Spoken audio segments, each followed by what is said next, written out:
बंटवारे के बाद शुरुआती कुछ दिनों तक देवीना को लगा जैसे उसकी जिंदगी किसी बंद पिंजरे से बाहर आ गई हो। अब वो अपने मन से उठती, अपने मन से सोती, अपने मन का खाना बनाती।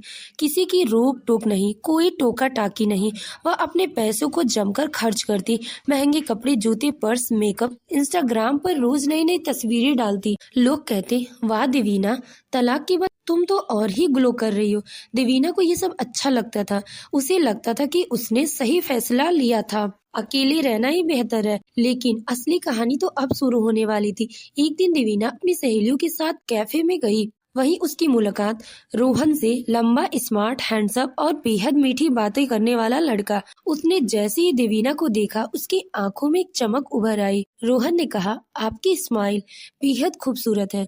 देवीना के दिल में पहली बार किसी ने इतनी नरमी और प्यारे अंदाज से बात की थी। वह चाहकर भी अपनी मुस्कान रोक न पाई।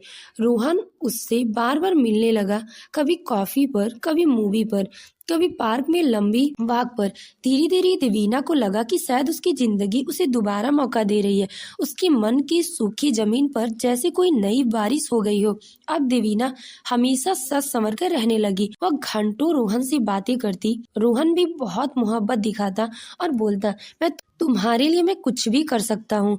तुम मुझे इस दुनिया की सबसे मजबूत और खूबसूरत औरत लगती हो। सीमा और प्रतीक को जब देवीना ने नर्म स्वभाव में अचानक बदलाव दिखा तो उन्हें अच्छा लगा। सीमा कई बार चुपके चुपके मुस्कुराती और सोचती, किसी का प्यार इंसान को कितना बदल देता है। लेकिन किस्मत की असली चाल तो अब चलनी बाकी थी। एक शाम रोहन ने देवीना का हाथ पकड़कर कहा, मैं तुम्हारे बिना नहीं रह सकता। मैं चाहता हूँ कि हम दोनों शादी कर लें। देवीना की आंखों में खुशी की चमक उठी। उसे लगा जैसे उसकी जिंदगी में एक नई सुबह आ गई है। लेकिन उसने एक बात बताई, रोहन, मेरा तलाक हो चुका है। रोहन ने मुस्कुराकर कहा, मुझे किसी की परवाह नहीं है। तुम मेरे लिए बिल्कुल परफेक्ट हो। देवीना उस दिन पहली बार रोई, खुशी के आंसू। देवीना ने तय किया कि वह अपने बैंक लॉकर में से थोड़ा पैसा निकालकर रोहन के लिए एक सरप्राइज खरीदेगी। वह जाने ही वाली थी कि मोबाइल पर एक नोटिफिकेशन चमका, 7 लाख ट्रांसफर टू रोहन वर्मा। देवीना के पैरों तले जमीन खिसक गई। उसने कभी ऐसा ट्रांसफर किया ही नहीं था। वह घबराकर बैंक पहुंची। जांच कराने पर पता चला कि पिछले 3 महीने में उसके अकाउंट से धीरे धीरे कई लाख रुपए ट्रांसफर हुए थे, सभी रोहन के अकाउंट में। देवीना को विश्वास नहीं हुआ। वह रोहन से मिलने उसके अपार्टमेंट पहुंची। दरवाजा एक लड़की ने खोला। उसने कहा, आप रोहन की वाइफ है या दूसरी गर्लफ्रेंड? देवीना के शरीर से जैसे खून उतर गया। वह कांपती आवाज में बोली, तुम कौन हो? लड़की बोली, मैं उसकी असली गर्लफ्रेंड हूँ। तुमसे पैसे लूटने का पूरा प्लान उसी का था। उसी वक्त पीछे से रोहन दिखाई दिया, चेहरे पर वही नकली मुस्कान। उसने ताना मारा, मैडम, आपकी जैसी अकेली और अमीर औरतें तो आसान शिकार होती हैं। देवीना अपने कानों पर विश्वास नहीं कर पा रही थी। उसे लगा जैसे उसका दिल चूर चूर हो गया हो। वह रोते रोते घर की तरफ भाग रही थी। उसके कदम लड़खड़ा रहे थे, सांसें टूट रही थी और दिल किसी भारी पत्थर की तरह धड़क रहा था। रास्ते में प्रतीक ने उसे देख लिया। वह घबराकर उसके पीछे भागा और जोर से पुकारने लगा, देवीना दीदी सुनो तो। लेकिन देवीना जैसे किसी सुनामी में डूबी हुई। उसने कुछ नहीं कहा, ना सुना, ना किसी की तरफ देखा। बस रोती हुई अपने घर में घुसी और कमरे में जाकर खुद को बंद कर लिया। वहां वो घंटों तक फूट फूट कर रोती रही। उसके दिमाग में रोहन के शब्द हथौड़े की तरह बज रहे थे, आसान शिकार, अकेली अमीर औरत। पहली बार उसे एहसास हुआ कि उसने प्यार समझकर कितना बड़ा धोखा खाया, कितनी बड़ी गलती की है। इन्हीं टूटे हुए पलों में दरवाजे पर दस्तक हुई। देवीना ने सुना। बाहर सीमा और प्रतीक की चिंतित आवाज थी। प्रतीक घबराए हुए स्वर में बोला, बहना, क्या हुआ? तुम रोती हुई बाहर भाग रही थी। सीमा बिना कुछ पूछे, बिना एक पल खोए दरवाजा खोलते ही उसके दौड़कर पहुंची और उसे कसकर गले लगा लिया। उसने बस उसका सिर सहलाया और उसके आंसू पोंछने लगी। देवीना, जो अब तक अपने दर्द को भीतर छुपा बैठी थी, सीमा की गोद में सिर रखते हुए फूट कर बिखर गई। वह रोते रोते बोली, भाभी, मैं टूट गई हूँ। मैंने सबको गलत समझा था। आप सबसे अच्छी थी और मैंने ही आपके साथ सबसे बुरा किया। सीमा की आंखों से आंसू बह निकले। वो सिर्फ उसके सिर पर हाथ फेरती रही। प्रतीक पास आकर अपनी बहन का हाथ पकड़ते हुए बोला, घर छोड़ देने से रिश्ते नहीं टूटते दीदी, लेकिन वक्त आने पर घर लौट आना, यही परिवार होता है। देवीना पहली बार सच में पछता रही थी। पहली बार उसे समझ आया कि दुनिया का कोई भी इंसान अपने लोगों से ज्यादा कीमती होता है। प्रतीक ने दृढ़ आवाज में कहा, तुम चिंता मत करो दीदी, मैं रोहन को छोड़ूंगा नहीं। उसे हर हाल में उसकी करतूत का जवाब देना होगा। उसके बाद वह देवीना को अपने घर ले आया, सुरक्षित संभालते हुए ताकि वो फुर से टूट ना जाए। प्रतीक देवीना को घर ले आया तो घर का माहौल भारी सन्नाटे में डूब गया। सीमा ने तुरंत उसके लिए पानी लाई, उसे शांत करने की कोशिश करती रही, लेकिन देवीना की आंखों के सामने सिर्फ रोहन का क्रूर चेहरा घूमता रहा। रात के लगभग 10 बज रहे थे। प्रतीक गुस्से से कांप रहा था। उसने फोन उठाया और रोहन के पास कॉल मिलाया, लेकिन रोहन ने कॉल काट दिया। फिर से कॉल मिलाई, इस बार नंबर स्विच ऑफ। प्रतीक की मुट्ठी भीग गई। जानता था कायर कहीं का, खुद सामने आने की हिम्मत नहीं है। इधर सीमा ने देवीना के बेडरूम में जाकर उसके लिए दवा और हल्का खाना रखा।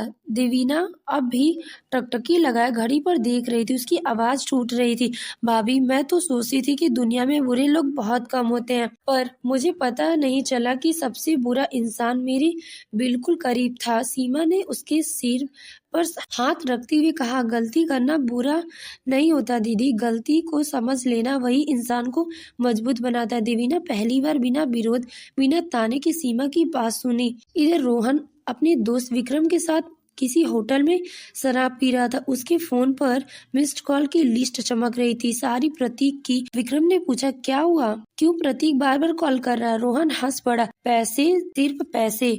उसने सिगरेट सुलगाई और बोला, देवीना मेरे हिसाब से आसान टारगेट थी, अमीर, अकेली, भावुक, पर यार ये लड़की प्लान के हिसाब से जल्दी फिसल नहीं रही थी। विक्रम ने फिर पूछा, अच्छा अब? रोहन बोला, अब तो और अच्छा। अगर घर से भागकर मेरे पास आई होगी तो मामला और भी मेरे फेवर में हो जाएगा। मैं कह दूंगा वो खुद मेरे पास आई थी। वह जहरीली मुस्कुराया। विक्रम ने देखा उसकी आंखों में किसी भी तरह का पछतावा नहीं था, सिर्फ लालच। रात 12 बजे प्रतीक ने फैसला किया। प्रतीक उठ खड़ा हुआ। सीमा बोली, कहाँ जा रहे हो? रोहन की सच्चाई अब सिर्फ हमारे लिए नहीं, पूरे मोहल्ले को पता लगनी चाहिए। ऐसे लोग को सबक सिखाना जरूरी है। सीमा समझ गई कि आज प्रतीक कोई बड़ा कदम उठाने वाला। प्रतीक देवीना के कमरे में गया। वहां बैठी थी, आंखें लाल, चेहरा पीला। प्रतीक उसके सामने बैठा और बोला, दीदी क्या तुम रोहन के खिलाफ गवाही दोगी? देवीना की सांसें थम गई। वह कांपती हुई बोली, भैया मैं।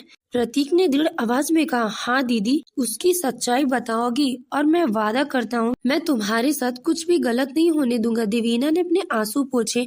कुछ सेकंड बाद उसने पहली बार मजबूती से सिर हिलाया। हाँ मैं बोलूंगी, मैं रोहन जैसे लोगों को किसी लड़की की जिंदगी बर्बाद करने नहीं दूंगी। प्रतीक की आंखों में गर्व चमक उठा। अगली सुबह बड़ा तूफान आने वाला था। सुबह 10 बजे प्रतीक थाने पहुंचा और वहां रोहन के खिलाफ लिखित शिकायत दी। धोखाधड़ी, भावात्मक शोषण और आर्थिक छल का मामला। थानेदार ने कहा, मामला गंभीर है, लड़की का बयान जरूरी होगा। प्रतीक बोला, वो तैयार है। इधर मोहल्ले में खबर तेजी से फैलने लगी। प्रतीक अपनी बहन को वापस ले आया और रोहन के खिलाफ केस दर्ज करवाया। हर कोई बात कर रहा था, देवीना उसने खुद का घर तोड़ा था, वो अब भाई भाभी के घर। उसे तो सीमा को तंग करने का बड़ा शौक था। अब देखो किस हाल में वापस आई है। दुनिया की बातें तीर सम बनकर चुभ रही थी, लेकिन इस बार देवीना ने कानों पर हाथ नहीं रखे। वह उठकर बोली, भाभी मुझे भी चलना है। सीमा ने उसकी आंखों में पहली बार मजबूती की चमक देखी। थाने में रोहन पहले से बुलाया जा चुका था। जैसे वह अंदर आया, उसने देखा कि देवीना वहां बैठी है। उसे देखकर रोहन की हंसी गायब हो गई। देवीना ने उसकी आंखों में आंखें डालकर कहा, रोहन मैं वो इंसान नहीं रही जो तुम्हारी मीठी बातों में फंस जाए। तुमने मेरा भरोसा तोड़ा, अब मैं तुम्हें कानून से बचने नहीं दूंगी। रोहन चीख पड़ा, तुम कुछ भी नहीं कर सकती। तुम। प्रतीक गरज उठा, एक शब्द और कहा तो यही हवालात के अंदर कर दूंगा। तभी थानेदार कागज देखते हुए कहा, रोहन सिंह आपके ऊपर धोखाधड़ी, भावात्मक शोषण और आर्थिक लालच के आरोप लगे हैं। आप कहिए क्या कहना चाहते हैं? रोहन ने हंसी उड़ाते हुए कहा, ये सब झूठ है, ये खुद मेरे पीछे भागती थी, मैंने कभी नहीं। उसकी बात पूरी भी नहीं हुई थी कि प्रतीक बीच में बोल पड़ा, बहन का भरोसा तोड़ने में शर्म नहीं आई? अब झूठ बोलकर बच जाओगे? थानेदार बोला, चुप, दोनों अलग अलग बयान देंगे, वही कानूनी प्रक्रिया है। देवीना कुर्सी पर बैठी, हाथ थोड़े कांप रहे थे, लेकिन आवाज पहले से ज्यादा मजबूत थी। मैंने रोहन पर भरोसा किया। वो मुझे प्यार, इज्जत और साथ देने का वादा करता था, पर उसे सिर्फ मेरे पैसे चाहिए थे। उसने मौत की धमकी तक दी और मुझे आसान शिकार कहा। अगर आज मैं चुप रही तो लड़कियां की जिंदगी बर्बाद हो सकती है। थाने में सन्नाटा छा गया। थानेदार ने लिखा, बयान दर्ज किया। रोहन तिलमिला उठा। सब झूठ है, थानेदार डांट कर कहा। चिल्लाओ मत, ये केस आगे बढ़ेगा। खबर पूरे मोहल्ले में फैल चुकी थी। लोग खिड़कियों से झांकते फुसफुसाते। देवीना घर से जिस शान में गई थी, देखो आज कैसे लौटी है। सीमा बेचारी ने कितना सहा था इस लड़की के कारण। अब देखो सच्चाई किसकी निकली। देवीना सीढ़ियों पर चढ़ते हुए रुक जाती। आज पहली बार उसे लगा कि बातें चोट नहीं पहुंचा रही थी, क्योंकि आज वो भागकर कहीं नहीं बल्कि लड़कर घर आ रही थी। सीमा ने दरवाजे पर उसका हाथ पकड़ते हुए कहा, घर आ गई। देवीना ने धीमे से कहा, हाँ भाभी। इस बार हमेशा के लिए घर का माहौल बदल चुका था। प्रतीक और सीमा ने उसे परिवार की तरह अपनाया। धीरे धीरे देवीना ने घर के कामों में हाथ बटाना शुरू किया। अब उसके लहजे से घमंड गायब हो गया था और जगह ले ली थी कृतज्ञता और प्यार ने। प्रतीक भी उसे देखकर संतोष से मुस्कुराता। देवीना अब वही नहीं रही, वह टूटी नहीं, वह बदली हुई थी। 3 दिन बाद रोहन की चालाकियां खुल गई। उसके बैंक ट्रांजैक्शन, पैसा उगाने वाले चैट और लड़कियों से किए गए वादे का पूरा रिकॉर्ड सामने आया। थानेदार ने प्रतीक को फोन किया, आपकी बहन का बयान सही साबित हुआ। रोहन को गिरफ्तार कर लिया गया है। देवीना की आंखों से आंसू निकले, लेकिन ये आंसू दुख के नहीं, सुकून के थे। उसने पहली बार चैन की सांस ली। कोर्ट में रोहन को धोखाधड़ी लगी हुई लाई गई। उसने देवीना को देखकर दांत पीसते हुए कहा, तुमने मेरा सब कुछ बर्बाद कर दिया। देवीना मुस्कुराई। उस मुस्कान में दर्द नहीं, ताकत थी। नहीं रोहन, मैंने सिर्फ सच का साथ दिया। जो बर्बाद हुआ है वो तुम्हारे कर्म थे और मैंने बस आंखें खोली थी। रोहन ने नजरें नीचे कर ली। आज पहली बार वो खुद से हार गया था। कोर्ट से बाहर निकली। देवीना के साथ थे प्रतीक और सीमा।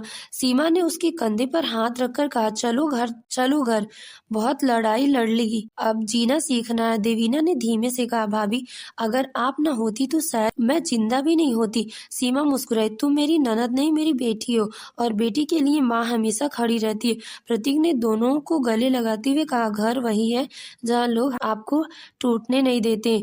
देवीना ने आसमान की तरफ देखा। उसके होठों पर हल्की मुस्कान थी। एक नया जीवन, एक नई सुबह उसका इंतजार कर रही थी। दोस्तों, ऐसी ही और कहानियों के लिए हमारे चैनल को सब्सक्राइब करें। धन्यवाद।